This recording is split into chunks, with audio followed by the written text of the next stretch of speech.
I think I want to start off this video talking about the final season of Red vs. Blue. Restoration, aka Season 19, was the final adventure with the Reds and Blues, and while it wasn't perfect, I'm still very thankful that it exists. Red vs. Blue was a series that for the longest time now I believed, and I'm sure I wasn't the only one that thought this, that Red vs. Blue would be another series that would just stop. We would get maybe an announcement, video, or even just a post either on the RT website, the RT animation channel, or even just on Twitter with someone from Rooster Teeth just saying, yeah, Red vs. Blue is done, it's finished, we're not doing it anymore, we have no plans on continuing it, and that would be the end of it. But again, despite all of the hurdles that not only Red vs. Blue but Rooster Teeth as a company had at the time, we got a final swan song with Red vs. Blue, that being Season 19. And I'll forever be grateful for that. Again, I wouldn't say Season 19 is perfect. I think Restoration has some issues with its story, but overall, with what Bernie had to work with and what little time and budget the final season had, I still think it was an enjoyable ride. I'm talking about this now because Season 19 isn't really going to be a part of this video, so I felt like I would just include this little segment at the beginning of the video of me just talking about what I think of the final season of Red vs. Blue. In short, it's a fun final adventure with the series, but it's not perfect and it's probably not the best ending for Red vs. Blue as a whole. But on its own, I would still say it's an enjoyable ride from front to back. Anyway, moving on to the actual topic of this video. I've been a fan of Red vs. Blue for over a decade now. I want to say 15 years? 14 years? Something like that. I've been watching Red vs. Blue for a long time, to put it simply. And now that the series has been put to rest, I think it's time to look back and go over what I consider to be the best episode from every season of Red vs. Blue. Starting from Season 1 all the way to 0. Hoi. Let's just be blunt here, 99% of the RVB fandom would agree that 0 just sucks. 0 was just bad, I'm sorry, there's no sugarcoating it. With that said, I feel like it would kind of be a sour / disappointing note to end on, seeing as how that would be the last season I would be picking an episode from. Oh god, I gotta pick a best episode from 0. With that in mind, why stop at the main seasons? We've got miniseries, we've got non-canon episodes, we've got PSAs. Once I looked at the best episode from every main season, let's loop back round and go over the miniseries, the non-canon multi-parters, the PSAs, and one final look at what I consider to be the best special / non-canon episode of Red vs. Blue. And of course, I'm sure most of you already understand this will be based on my personal opinion, my personal enjoyment of the episode, and just my overall thoughts and opinions on what I think makes the episode stand out above all the rest from each season. With all that out of the way, my name is Ben, and I'm going to be looking at what I consider to be the best episode from every season of Red vs. Blue.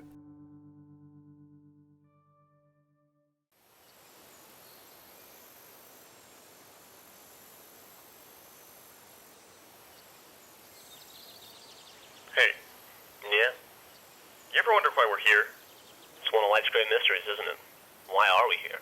The episode that started it all. Maybe it was obvious, but for Season 1, I've chosen Episode 1, Why Are We Here?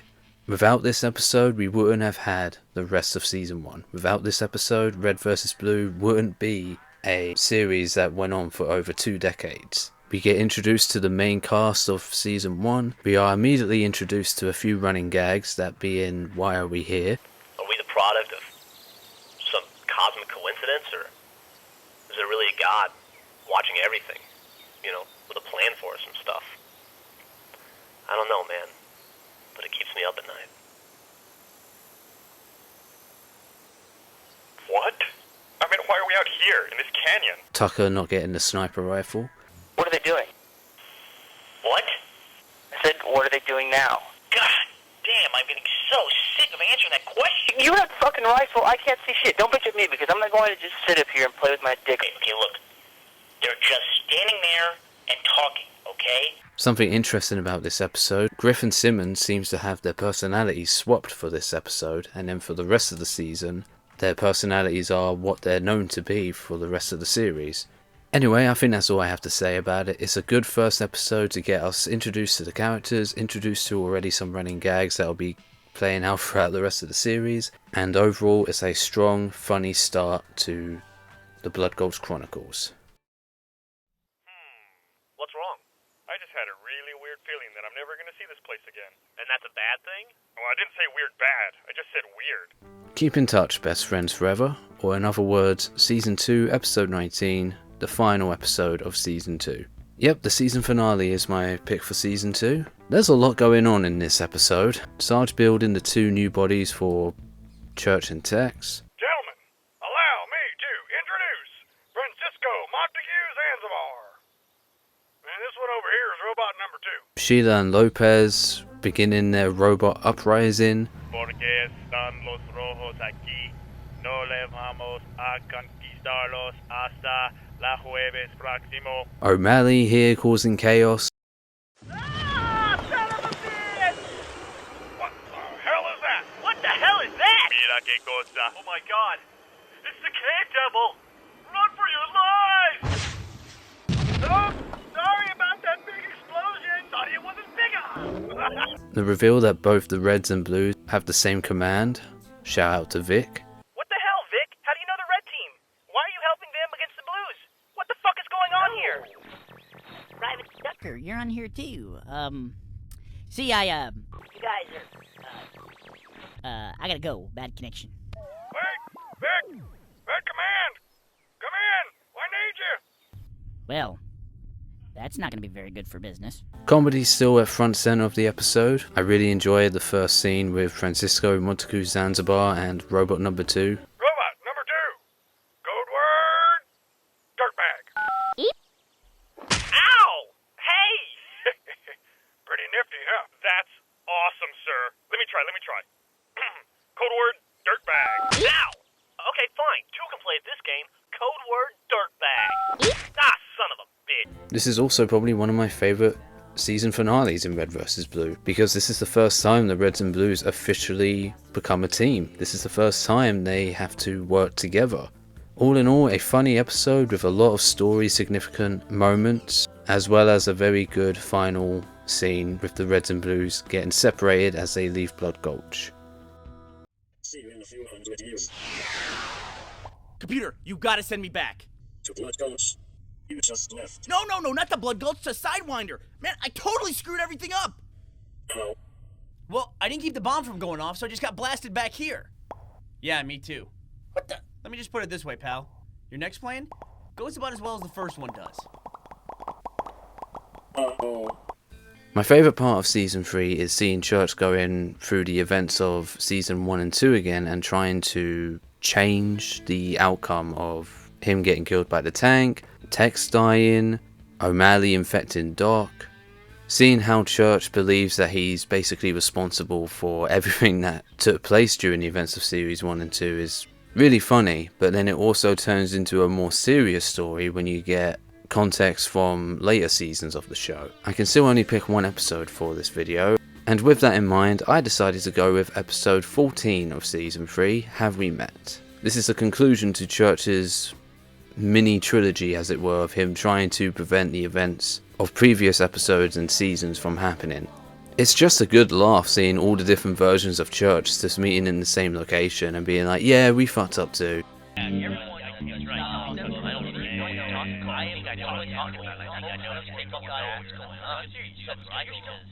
the hell is all of this? Dear God in heaven.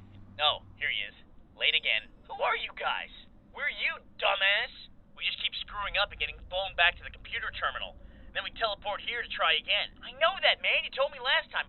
I'm not talking to you. I'm talking to the new you. Oh, right. Sorry about that. I'm still getting used to all this. Dumbass. Hey, shut up. We get introduced to Yellow Church, a mysterious character whose origins and honestly his entire existence is brought into question.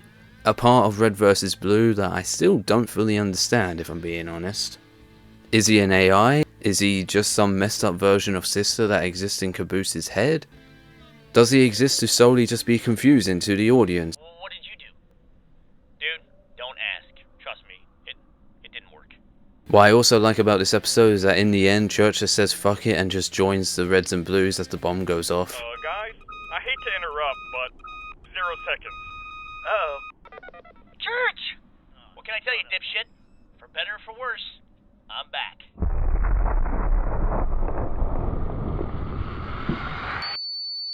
We're all gonna die, starting with Griff.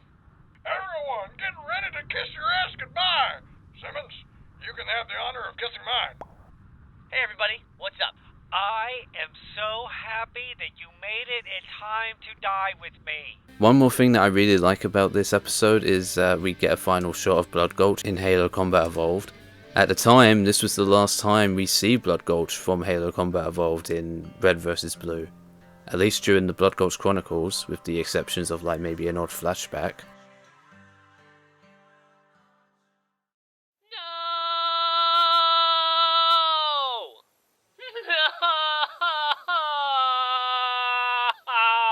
Is he ever gonna stop screaming?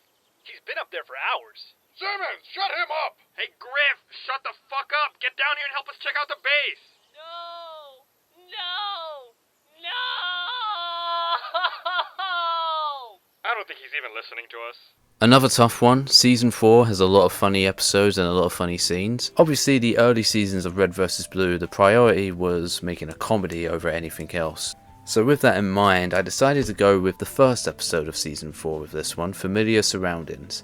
That's not me saying the rest of the season's bad, but when it comes to just being a good laugh and just enjoying your time watching Red vs. Blue, this is an episode to load up. Admittedly, there's not much else to really say about this episode other than it's just really funny, and it was the beginning of Tucker's Bow Chicka Bow Wow. Then let's go get this big thing of yours. Bow chicka bow wow. Oh, shut up. Shut up, Tucker. Somebody call for a really hairy plumber. Bow chicka bow wow. Tucker, shut up. I came here to lay some pipe. Bow chicka bow wow. Tucker, So I hear you got sisters. Bow chicka, who are twins. Wow wow. shut up. Hey, are you a model or famous actress? Bow chicka bow wow. Shut up. Bow chicka Shut chicka up. bow wow chicka Shut chicka bow up. bow chicka chicka chicka bow Shut bow. up.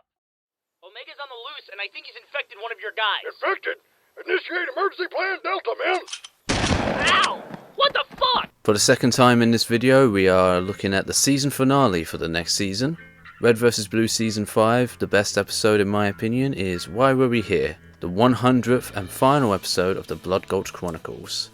This episode has a lot going on. The previous episode ends on us actually learning exactly what Wyoming's plan is with O'Malley and Tucker's alien kid.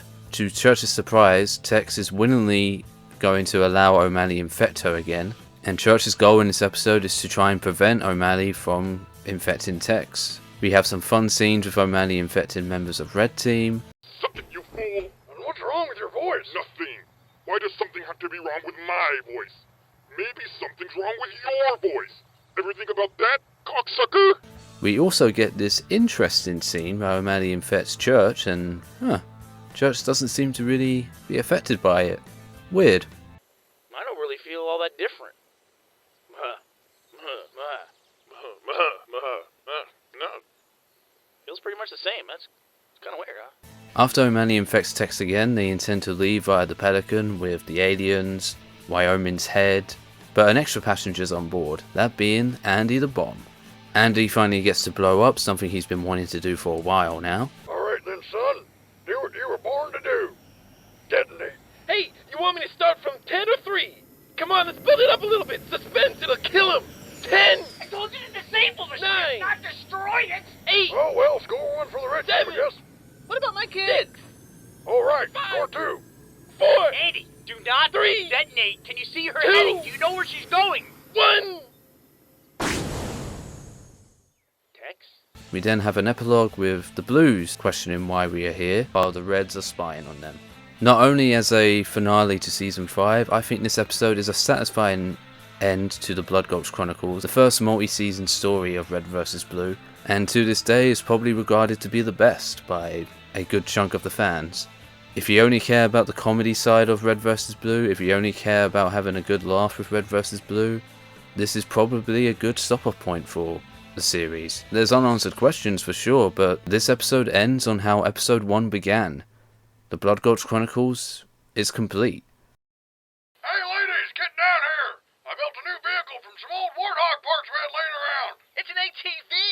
It's awesome! Front and center on the double. We need help naming this thing.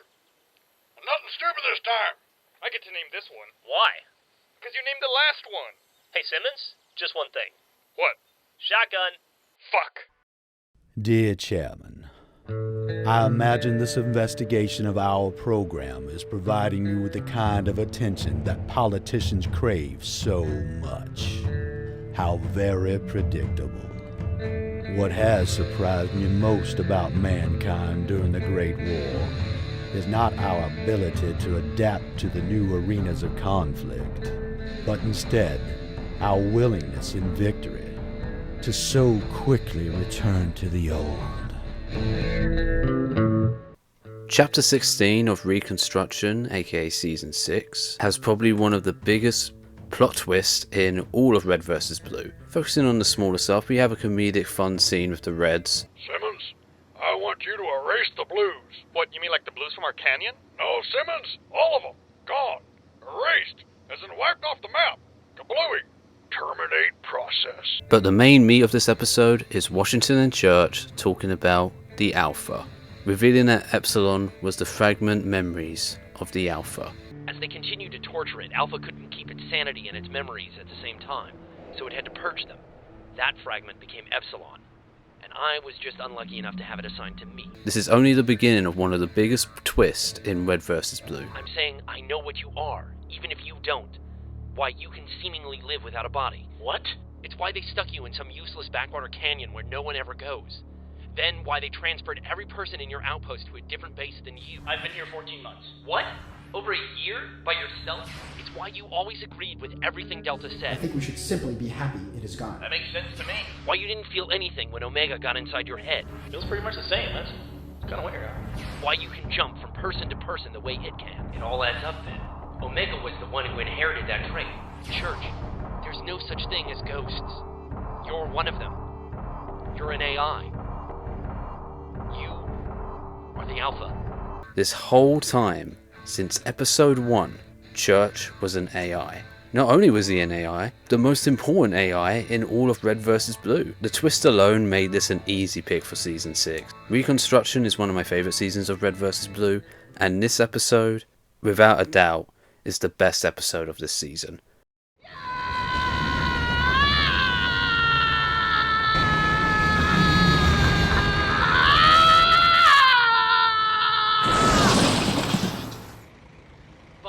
Season 7, also known as Recreation, is next. This is another season where the season finale is my pick for the best episode. Episode 19, Think You Know Someone. We conclude the chase scene from the previous episode with CT stealing Epsilon, and we got the Reds with Caboose chasing him, as well as the Elites. Meanwhile, Lopez, Donut and Simmons are still trying to figure out a way to escape the meta in Valhalla. So two pretty exciting plot points happening side by side. Epsilon, seemingly with all of his memories intact, and now officially calling himself Leonard Church. Hey, what's up? What in the hell is that thing? Oh, son of a... I am not a thing. My name is Leonard Church, and you will fear my laser face. With CT dead, things seem to be looking up for the Reds and Blues at the desert, aside from the fact that they still have a group of elites there that worship Church, and this totally won't go to his head at the start of the next season. Meanwhile, back at Valhalla, we probably get one of the most darkest endings in any episode of Red vs. Blue. Now, obviously later on we discover that the characters are fine, but Washington appears, Simmons, reassuring Donut and Lopez that he'll save them, just to see that Washington has sided with the meta. And just to show how Washington has pretty much become an antagonist at this point in the story, he shoots both Lopez and Donut. And then we end the episode off with Washington talking to the chairman on how he's going to get the AI pretty much at all costs. So yeah, this is a good episode. It probably has one of, if not the darkest ending of any season of Red vs. Blue.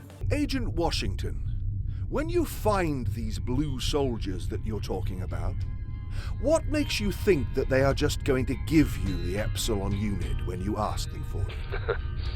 For as long as I can remember, I've been lied to, taken advantage of, shot in the back, and left for dead. And now, I have a way out of all of this. What in the hell makes you think that I'm going to ask for it?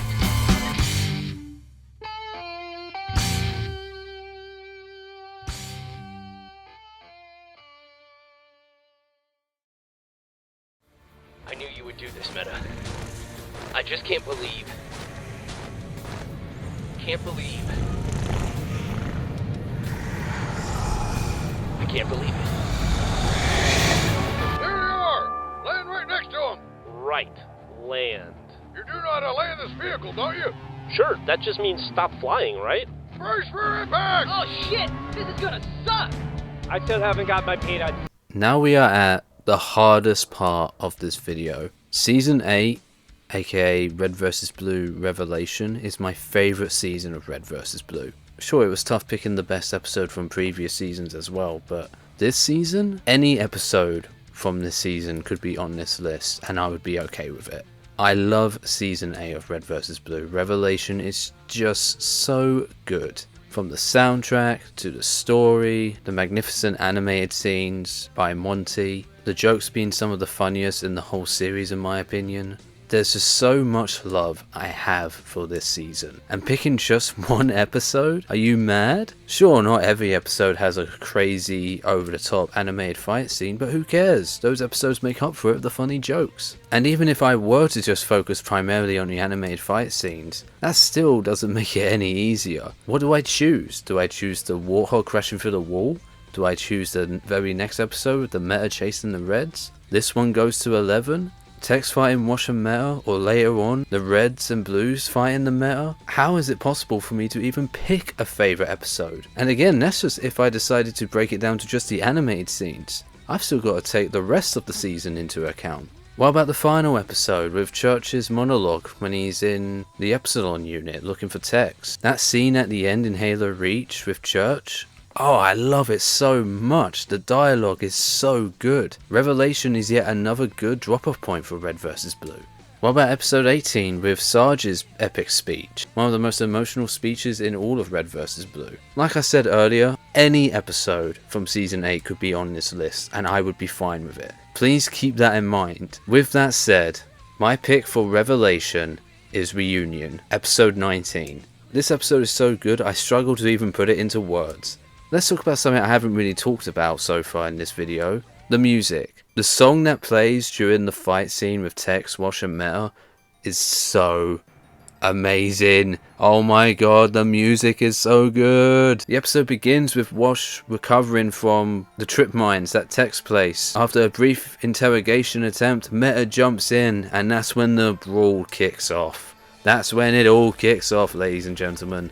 Tex has been known to be a badass for years, we've known that. But even still, this fight scene, Wash and Meta make a fantastic duo. I would have loved to have seen Season 8 Wash and Meta go up against Felix and Locust from Season 12 or 13. I think that would have made for a good death battle if you ask me. Crazy, awesome, amazing fight scene. Monty, taken away from us too soon.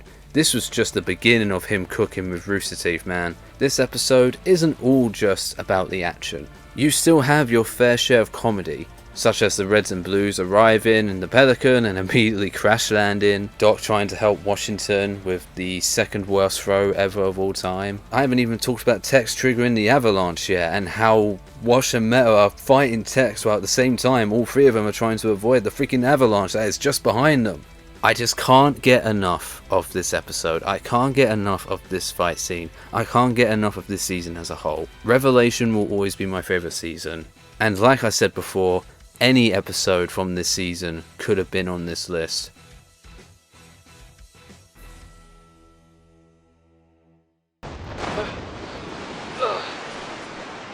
That was the second worst throw ever. Of all time. What do you want from me? I ran track in high school. There you go. Tank's fixed. See what happens when you treat something right? Yeah. Yeah, as a matter of fact, I think I do. At first glance, I thought this would be very difficult, and don't get me wrong, there's a lot of great episodes in this season, but I think I've made the right choice by selecting Spiral, aka episode 17. We have a brief scene with Epsilon talking to Tex in the Epsilon unit, and then we shift gears onto the highway. There's a lot I love about this action scene. Carolina and Maine have a pretty cool 2v2 against two members of the insurrection.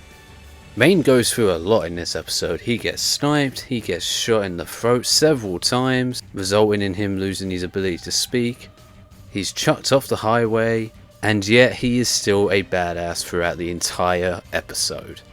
And then we have the final portion of the episode with Tex and Carolina once again having this competitive race to see who can get to the briefcase first. Under different circumstances, Carolina and Tex wouldn't care who gets the briefcase because they're on the same team, but in this case, whoever gets the briefcase means that they will be the preferred freelancer to the director.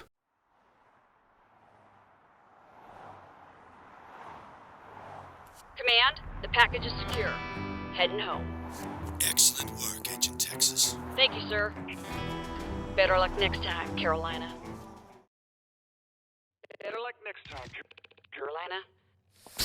9 points, you dirty whores! Get up. What are you doing here? I told you they're not so bad once you get to know them. Season 10, another personal favourite of mine. Season 10 of Red vs. Blue is another great season to, if you want to, drop off the series and call it a day. Great season, and while I love the final episode so much, my pick for this video is the episode that came before it, episode 21, True Colors. I think you know why I picked this one. This is probably my favourite action/fight scene involving the Reds and Blues. There's funny callbacks to Griff getting punched to the nuts. Not again! Oh, come on, you had to see that coming! I like the brief but also sweet apology that Church gives to the Reds and Blues. Oh, I thought this wasn't your fight. Go on, overwhelming odds with little to no chance of success. How could we resist? You got a problem with that, Church? Guys, I'm an asshole. I admit it, and I will gladly accept any and all smart-ass remarks after this is over. But I would like to point out the fact that we're standing in a room full of crazy freelancer robots that are ready to completely and utterly fuck our shit up. So, cheesy forgiveness speech later? Yeah, that sounds good. This is also the first time Caboose is actually involved in a fight scene. In Revelation, he avoided all the fight scenes. Again, as much as I love the final episode of this season, True Colors is just a fun ride. Seeing Carolina break down and admitting that she could never beat Tex, and just when all hope was lost, the Reds and Blues come in to once again save the day. Honestly, if I were to complain about something with this episode, I would probably say it's a shame that Lopez wasn't a part of it. I wish Lopez tagged along and could have just had his body all repaired and could have taken part in this fight scene. Hell, maybe he could have started out as a head and they could have just stuck the head on a Textron body and Lopez could take over it. That would have been cool. Moving away from the action, I also really like how the episode ends and how the fight is concluded with Church going into every single Tex drone and basically shutting her down. When the Reds and Blues showed up to save Carolina and Church, that was probably the first time Carolina looked at these soldiers and saw them as her friends. I need you to rest now, Tex. Oh, rest. I'd like that. I thought you might. Look, I have to go now, but you just rest, okay? Goodbye. Weird. I don't know why, but I hate goodbyes. I know why. Goodbye.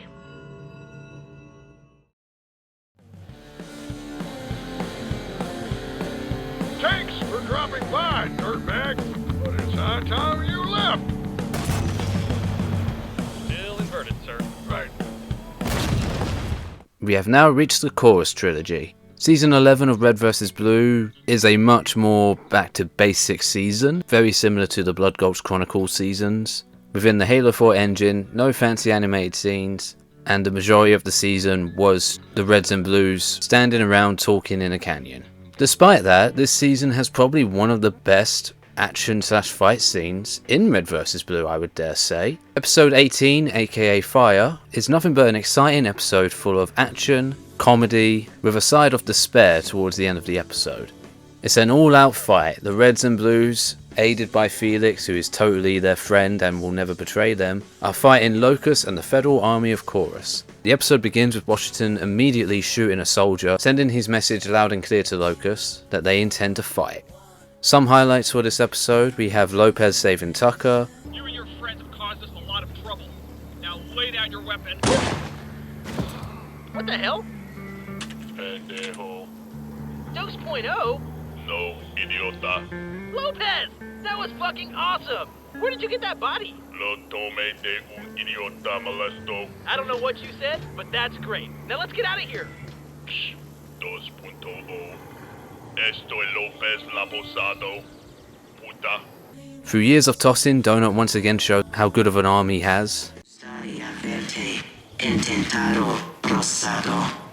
soy Rosa. Soy Rosa-ish. Espere. Habla español. Sí, pero no muy bien. Hijo de puta.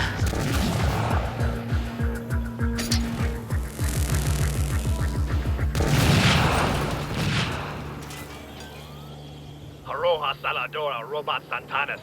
Tu teriyaki lapis cerco. Unfortunately, however, even when the rebels show up to help the Reds and Blues, they're too little too late. Locust gets more involved, and the episode ends on a pretty sour note, with Tucker, Caboose, Griff and Simmons getting away with the rebels and Felix. However, Sarge, Washington, Lopez and Donut were unfortunately left behind. This is just a fun, action-packed episode, and it's really cool seeing a action/fight scene in Red vs. Blue without animation, without CGI. Freckles! Shake! Hey, no! What are you doing?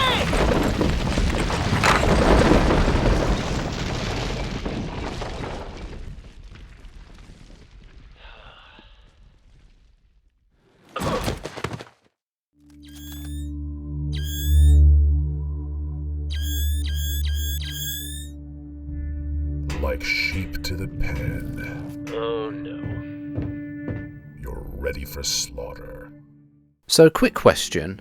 Was anyone suspicious of Felix when Season 12 started? Like, was there anything off about Felix? Was there anything that was really hinting that something was a little bit suspicious about him? I think it's safe to say the majority had no reason to suspect Felix. I can at least say that amongst my circle of friends that were watching Red vs. Blue at the time, no one saw this coming. I remember my friends and I talking about this episode a lot when it first came out. Cloak and Dagger, the 10th episode of Red vs. Blue Season 12. Great season, by the way. I chose this episode for multiple reasons. The big one being the reveal that Felix and Locust are working together and have been working together for a long time. Tucker, grenade!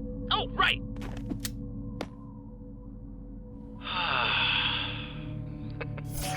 That was close! Nice throw, Tucker. Felix? How many times have I jumped in front of a bullet for you, Wash? 3? Those are some pretty great reflexes, huh? Most people would have to plan that sort of thing. Felix, what are you doing? Just helping out an old acquaintance. I really wish I could experience this episode for the first time again. Like I said before, I remember my friends and I talking about this episode when it released, and all of us were in shock and disbelief. Oh yeah, and towards the end of the episode, Carolina and Epsilon shows up. Hi guys, we have a lot of catching up to do, huh? So yeah, this episode does a great job confusing both the audience and the characters at the beginning of the episode, and as the episode progresses, it just gets more and more confusing and more questions are just being raised on what exactly is actually going on here. What just happened and why did it hurt? Where am I? I think my insides were just outside. Is everyone okay? You know, I never thought I'd be so glad to see you idiots again. Carolina? That's not all. Miss me, assholes? You fuck! Huh. Wasn't expecting that. Well, boys, you know what they say.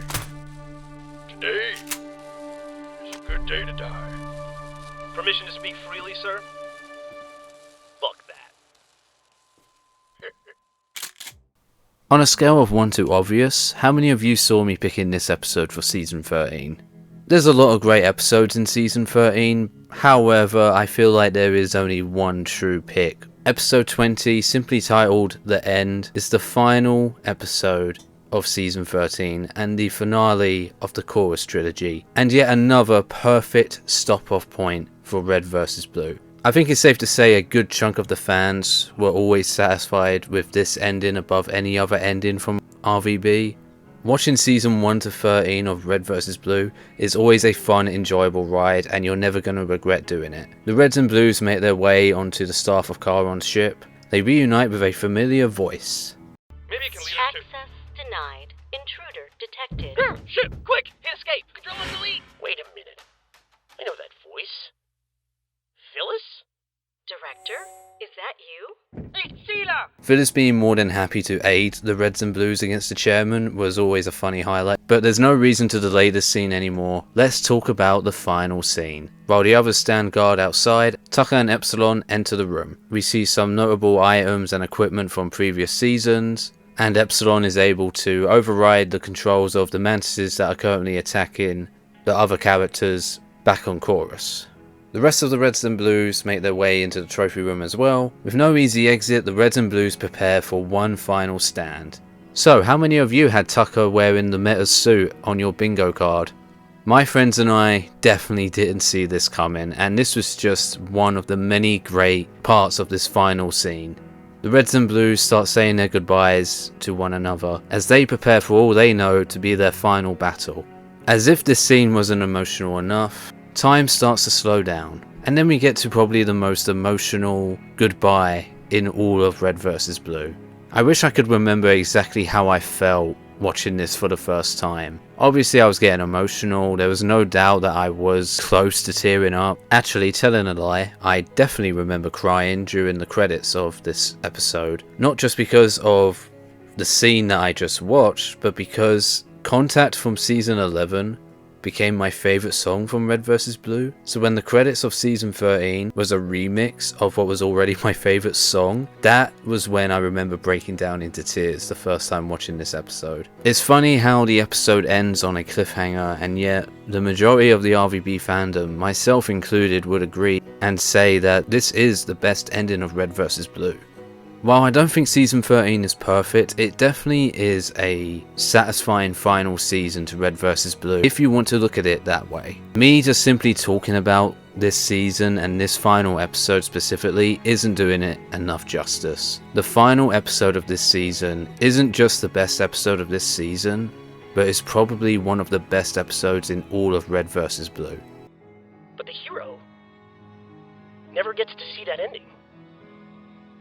They'll never know if their sacrifice actually made a difference. They'll never know if the day was really saved. In the end, they just have to have faith.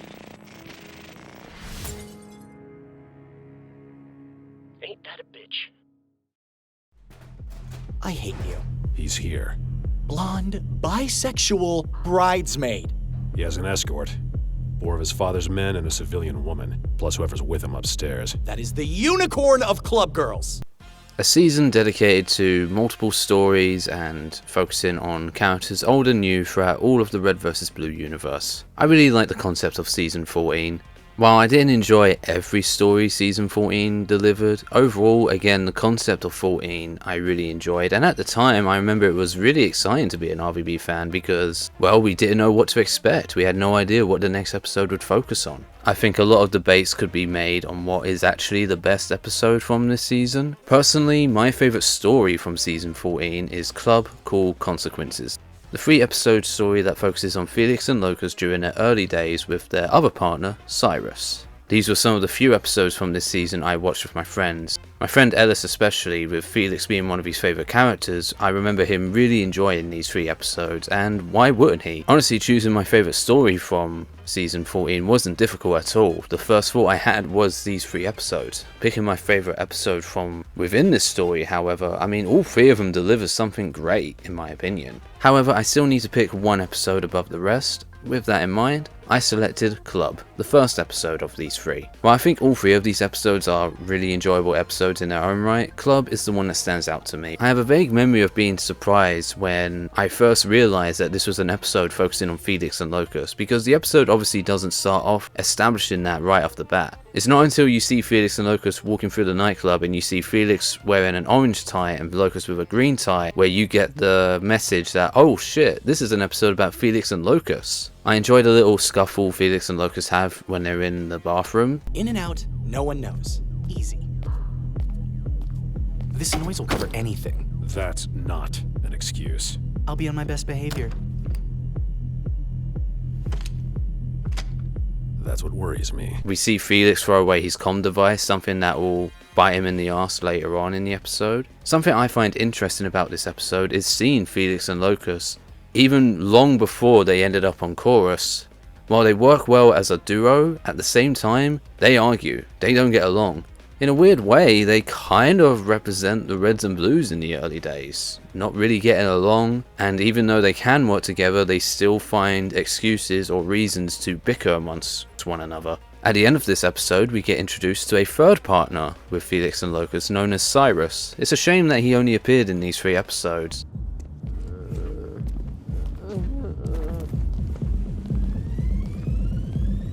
I hate nightclubs. Stop touching my face. Ah, fuck, you are real! We've been over this. I'm real, and I'm here to help. Assuming you've still got any sanity left in that helmet of yours. Oh, I'm sane as a fiddle. I got oodles in me. Just ask Doc. Huh. Where'd he go? Well, that's Doc for you. Am I right? I'm not going to be too negative here, because while I think season 15 is a flawed season, on its own I would still say it's an enjoyable season. You can still have your fair share of fun watching season 15 as a standalone season. Not entirely directed towards just season 15, but I think one of my biggest issue with the next 3 seasons of RVB is that the Blues and Reds, Temple specifically, are just there for 1 season. Sure, get rid of the Blues and Reds at the end of season 15 if you want, but Temple, he should have still been the villain for season 16 and 17 in my opinion. Even if you still wanted to have this time travel story, Loco is the one that created the time machine, so you've got an easy plot device to explain how Temple's managed to find a way to travel through time. He just uses Loco's machine. I'm just saying that I think season 16 and 17 should have been about Temple still being the main villain. Again, we're only talking about season 15 right now, so let's maintain some level of positivity. Since my very beginning with Red vs Blue, Griff immediately became my favourite character. I just thought he was the funniest, I just think he had some of the best jokes, and even as far back as the Blood Gulch Chronicles, I could see that there was more to Griff than to him just being labelled as the lazy one on the team. Anyway, I'm talking about Griff because the episode I chose for season 15 is the episode that focuses on Griff after he leaves the Reds and Blues. Episode 15, Objects in Space, is my pick for season 15's best episode. When the Reds and Blues leave to go looking for Church, Griff stays behind. He doesn't want to be involved anymore, he's had enough. We see in this episode that Griff clearly misses his friends, drawing their faces on volleyballs and interacting with them. One moment from this episode that made me laugh out loud was when Griff revealed that he learned to speak Spanish just so he could speak Lopez's lines. Lopez? Todo el mundo está bien? Sí, por ahora. Espere. Tu hablas. Fantastic. ¿Te me lo peor por semanas? ¿Y Simmons? ¿Cómo está mi amigo Marón? Bueno, en problemas, pero por lo demás saludable. I wasn't aware you were bilingual. I had to learn. From Lopez's lines. You have had a lot of time on your hands. At the end of the previous episode, the Reds and Blues have been captured and they send off Lopez in a rocket in the hopes that he can find help. Everyone, I am so completely insane.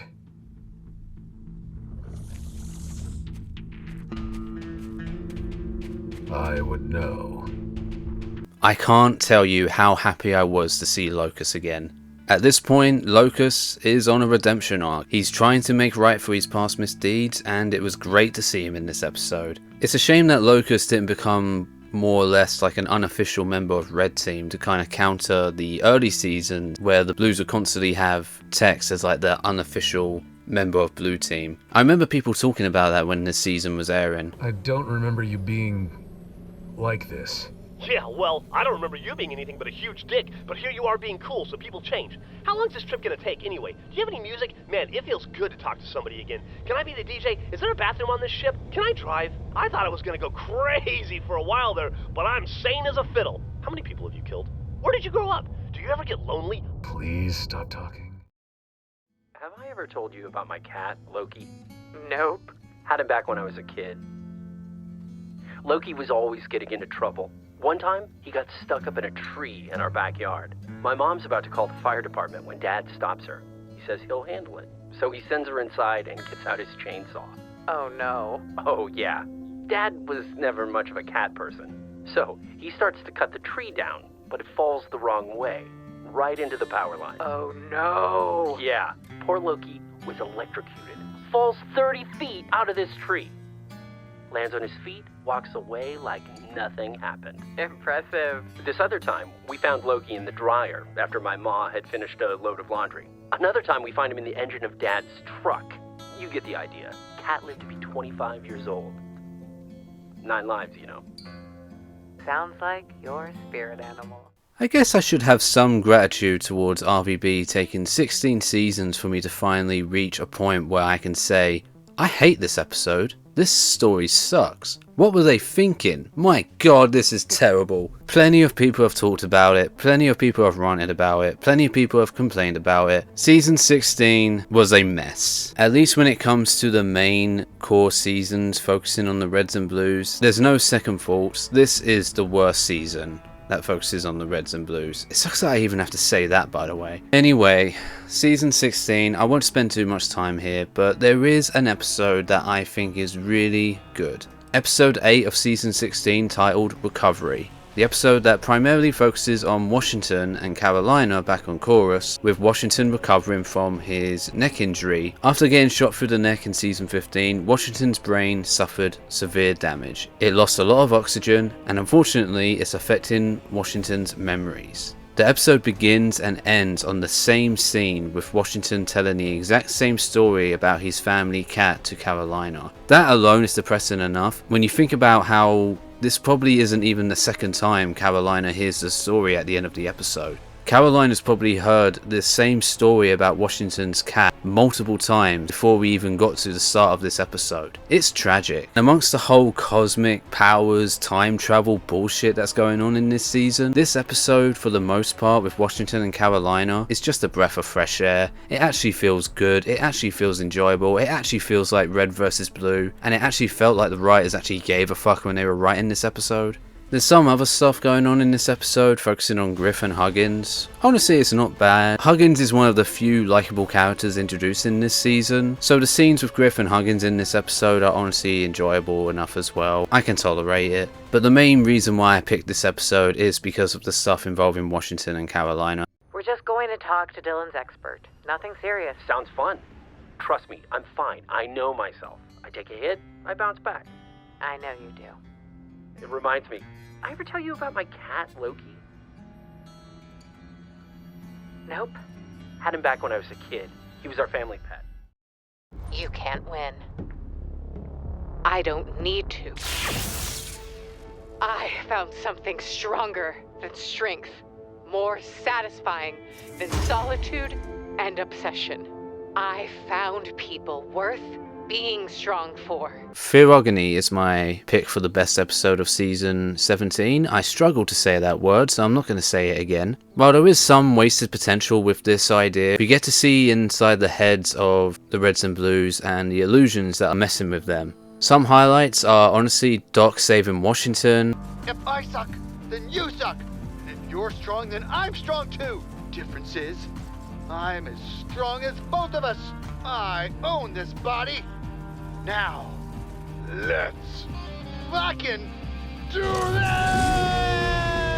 Griff showing up in Sister's hallucination and them having a nice brother-sister moment. Carolina's illusion is her arguing with her past self. We basically get Carolina from season 17 versus Carolina from season 9/10. In a satisfying way, the Carolina of the past actually ends up winning the fight. However, the key difference between Carolina now and Carolina then is that Carolina now has the Reds and Blues by her side. Now we get to some wibbly-wobbly, timey-wimey shenanigans. So, turns out Genkins is Krovos. Time travel plots and reveals like this can always be confusing at times, but I like the idea, at least. Genkins being Krovos this whole time, or I guess Krovos being Genkins this whole time. Like, it's a pretty neat reveal. I don't hate it all that much. However, the main core reason why I picked this episode is the final scene, and this is another reason why I bloody hate Zero. The final paradox that needs to be fixed in order for time to be put back to how it was is the paradox that was created when the Reds and Blues prevented Wash from getting shot in the neck back in season 15. That is a canon event, as it were. It has to happen. It's something that Washington has known throughout this season, and the last scene we have of him basically accepting his fate and asking the Reds and Blues to be by his side, I love it so much. It's a great scene, a really good remix of the original Blood Gulch Blues theme song starts playing. The only complaint I really have is that some of the characters still have a silly / quote unquote funny line of dialogue when responding to Washington's request that they all go with him. I didn't like that bit. I honestly would have preferred it if all the characters just said something nice and sweet. And yeah, the season comes to a close. The final season of this mess of a apparently trilogy. I'll never look at 15, 16 and 17 as a trilogy. Season 15 is a standalone season, and season 16 and 17 are a duology. We have to save Lavernius Tucker. Who? Every episode of Zero sucks, and this video is long enough as it is. Based on solely the action and fight scenes, my pick for Zero is Encounter. Yep, that's all I have. Fight scenes are pretty cool. If you just want to switch your brain off and watch some random action scenes involving super soldiers, go watch this episode, I guess. Okay, the video's gone on for quite a while. Just hold on a little bit longer. We are now looping back round from the beginning of RVB and going over PSAs, bonus episodes, special episodes, mini-series, and just anything else I want to talk about before ending this video. I'm not going to go over everything, let's speed through this. Red vs Blue, Out of Mind. Really enjoyable mini-series focusing on Tex and introducing us to the character York. Favourite episode is episode 5. We have a very loud and intense fight scene. York is killed, we get a nice moment where Delta chooses to stay with York instead of going with Tex, and the episode ends on a funny exchange between Tex and Wyoming. All I have to do is pummel you senseless, rip off your helmet, and access your communication logs. I'll know exactly where he is. I see. Well, in that case, perhaps I shall tell you. Nah, I like my way better. Recovery 1, one of my favourite miniseries because it introduces one of my favourite characters in all of Red vs Blue, Agent Washington. Favourite episode is episode 4. Washington gets betrayed by South. South has Delta. We get our first glimpse on the Meta, who's been hunting down the freelancers. And all in all, it's just a good episode and a good story. Relocated, a 4-part miniseries taking place in between the events of Season 6 and Season 7. Funny 4 episodes focusing on the Reds. My favourite episode will probably have to be episode 4. Sarge is having way too much fun killing Griff over and over again, and the episode ends with Donut rejoining the team. MIA, Griff and Donut mysteriously disappearing, and the Reds convince the Blues to help them find their missing teammates. For the best episode, my pick is going to be episode 5, where we reunite with the single-minded Zealots. Where there's a will, there's a wall. These 3 episodes are some of the funniest episodes in all of Red vs Blue. Favourite episode? Episode 3. A lot of funny stuff. Simmons crashing the Falcon into a wall, revealing that there's another wall just behind it. Simmons, your terrible piloting skills broke to the wall. You're getting A+ and doing things bad. But where's Griff? Damn it. Another wall? How are we gonna get through that? Why would we do that? Sir? I just wanted to know what was on the other side of our wall. It turns out it was just a harmless second wall. Case closed. But sir, case closed. Cheating a little bit, but I'm combining these mini-series into one. Team Slipspace, an epic Griffball saga. 4 mini-series focusing on a team of players taking part in the greatest sporting event known to man, Griffball. My favourite episode is Franchise Player 3, the 3rd and final episode of Griffball Franchise Player. ODST, a 3-part mini-series focusing on the Reds and Blues, basically promoting ODST. Favourite episode, the final episode, and in RVB lore, it's canon that Sergeant Johnson has laser eyes. Holiday Plans, a Christmas-themed mini-series for Red vs. Blue. My favourite episode is the third episode, mainly because of that last scene where we see Griff, Simmons, Caboose and Tucker reminiscing and talking about previous events of the show, and just having a nice wholesome moment together. That scene from Restoration reminded me a lot of this episode, to be honest. Okay, I really do apologise how long this video's gone on for, but I just want to talk about one final episode of Red vs. Blue, my favourite PSA. I think we would all just pretty much make the one that would make us feel the most nostalgic. That's at least what I'm doing, because the episode I'm about to talk about was my introduction to Red vs. Blue. I like to think that I have a very unique introduction to this series. It wasn't from a main season episode, it wasn't from the Rooster Teeth website, it wasn't from seeing clips of RVB on YouTube. My introduction to Red vs. Blue was watching the Deja Vu PSA on Halo Waypoint. I don't remember exactly how I came across the episode. It was one of the first times I was browsing through the Halo Waypoint app on my Xbox 360 and I just happened to come across the episode. I was probably looking at Halo Reach specific content at the time because obviously that was the new Halo game. I just remember watching it and having a good laugh. Then from there I found a few episodes that were uploaded on Halo Waypoint, watched some of those, then looked up Red vs. Blue online, found the Rooster Teeth website, found the episodes and seasons on YouTube, and that was how I got started with this series. So yeah, nostalgia is definitely the main driving force for this pick, but I don't care, it's my video and I want to end it on a high note. I want to end this on a positive note. This is another reason why I chose to include the mini-series and non-canon stuff. Otherwise this video would have ended on 0.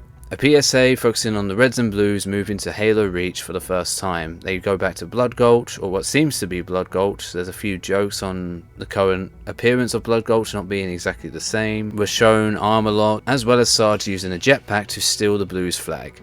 The episode ends on Simmons pointing out that the canyon is a little bigger now. Shout out to the, I'm assuming it was a tank or guy with a rocket launcher shooting at Sarge from the island. I wouldn't have made a video like this if I didn't love the series as much as I do. Red vs. Blue will always hold a special place in my heart. It's a shame that not every season of RVB was received in a positive light, but what can you do? Another reason why people consider the series over after season 13 is because, well, after season 13 it didn't seem that there was really much of an idea of what to do with Red vs. Blue. There's no doubt in me that I'll look at this video later on after publishing it and there'll probably be at least one episode where I'll be like, maybe I could have picked another episode. But that's what happens when you love a series as much as I love Red vs. Blue. You want to keep talking about it. You can't stop talking about it. You can't stop adding just more and more opinions and commentary over your favourite seasons or episodes in this case.